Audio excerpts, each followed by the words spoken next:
Welcome back ulit sa ating channel mga kaibon. Bali ang video natin ngayong araw is magbibigay tayo ng gulay at prutas sa mga alaga nating ibon. Bali naka-ready na yung paglalagyan natin mga kaibon. Ayan. So saktong-sakto yan para sa mga ibon natin. So yung gulay at prutas is gagawin muna natin sa loob mga kaibon.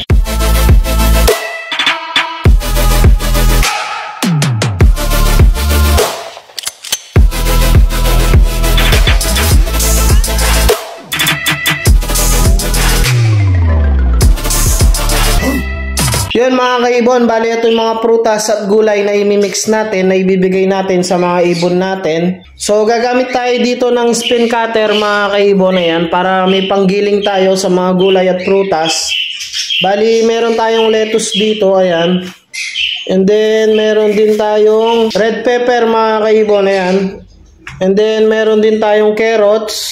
And then may kalabasa din tayo mga kaibon, ayan. Kalabasa, mansanas. Ito yung prutas natin, mansanas. So meron tayong dalawa pero baka isa lang yung ilagay natin. So tignan na lang natin mamaya. And then mais mga kaibon, ayan o.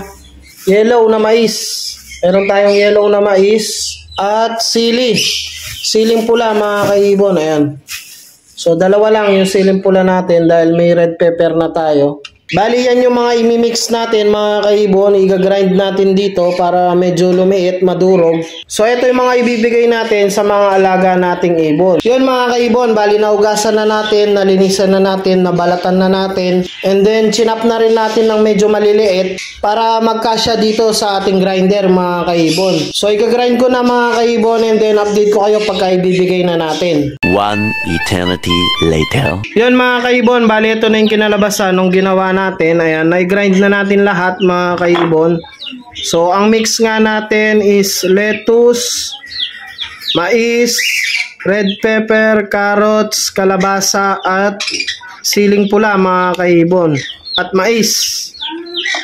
So pwede pa naman natin itong dagdagan, pwede natin itong lagyan ng papaya or kahit anong gulay pa pwede mga kaibon, pechay bagyo. So marami pa tayong pwedeng ilagay na gulay at prutas, pero ito lang muna nilagay natin. Papaya pwede rin mga kaibon, pero ito lang muna yung mix na ginawa natin dahil nga ito lang muna yung available dito sa atin. So pwedeng pwede na to para sa kanila mga kaibon. So lagyan lang natin isa-isa yung mga lalagyan nila and then ipakain na natin sa mga ibon natin. Ayan, bali nalagyan na natin lahat yung mga lalagyan natin. So medyo marami nga inilagay natin mga kaibon dahil inubos na natin. So pinagkasya na natin dito para marami-rami naman yung makain noong mga alaga natin. So ilagay natin isa-isa mga kaibon. So unahin natin dito, yung dito sa unahan natin. So maglagay tayo ng isa dito. Then ilak na natin. Then sa kabila naman, sa mga kakatail natin, isa rin dyan. Then dito naman sa pangatlong pair natin, open lang natin. Ayaw bumukas. Ayaw bumukas ah. Yun. Yan, sa pangatlong pair. Then ilak natin. And then dito sa pangatlong pair naman na GCC ulit.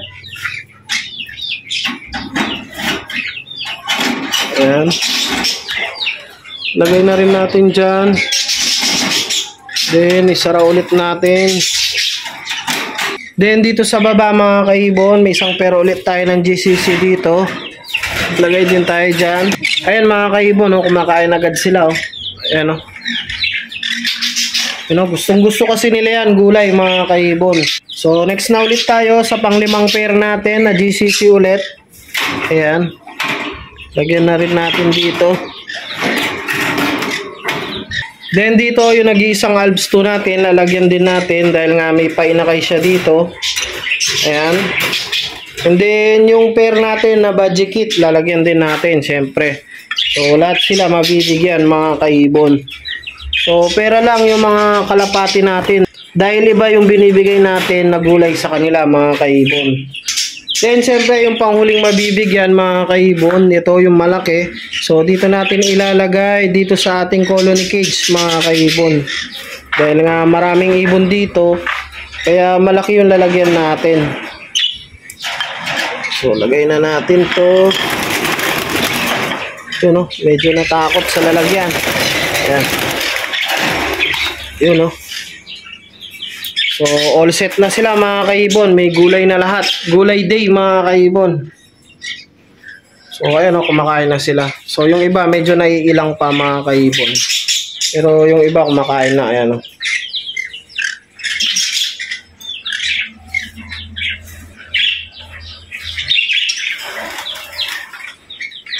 So, kumpleto na yan mga kaibon. Nalagyan na sila lahat. Ayan o.